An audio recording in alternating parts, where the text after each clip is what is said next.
আজ একটা সাপকে কুড়ালের আঘাতে ৩ টুকরা করে ফেলেছে। কয়েকদিন ধরে কিন্তু সকালবেলা অনেকটাই কুয়াশা পড়ে। আর এই কুয়াশার মধ্যে সকালবেলার কাজটা কিন্তু আমার শাশুড়ি মাই করে। কুয়াশার মধ্যে বাচ্চাদের নিয়ে তো ঘর থেকে বের হতেই নিষেধ করে, কারণ নিঃশ্বাসের সঙ্গে এই ঠান্ডা আবহাওয়াটা নাকে গেলে ঠান্ডার প্রবলেমটা বেশি হতে পারে। তারপরেও বাচ্চাদেরকে জোর করেও ঘরে রাখা যায় না, তাই একটু হাঁটাহাঁটি করতে বের হয়েছি। এদিকে আমার শাশুড়ি মা সব কাজ শেষ করে রান্নাও করে ফেলেছে।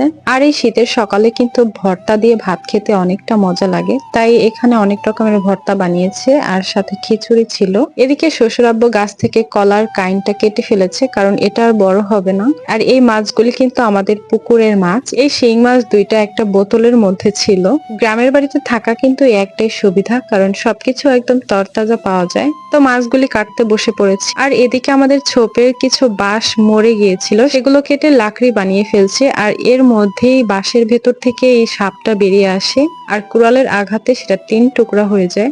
সাপটা ৩ টুকরা হয়ে গেছে, তারপরেও কি নড়াচড়া করছে। ভাগ্য ভালো যে এটা কোনোভাবে কামড় দেয়নি। এই সাপটার নাম কি আসলে এটা আমার জানা নেই, তবে এটা মনে হচ্ছে এটা কোনো সাপের বাচ্চা সম্ভবত হতে পারে। তো যাই হোক, সবাই সাবধানে চলাফেরা করবেন। আল্লাহ হাফেজ।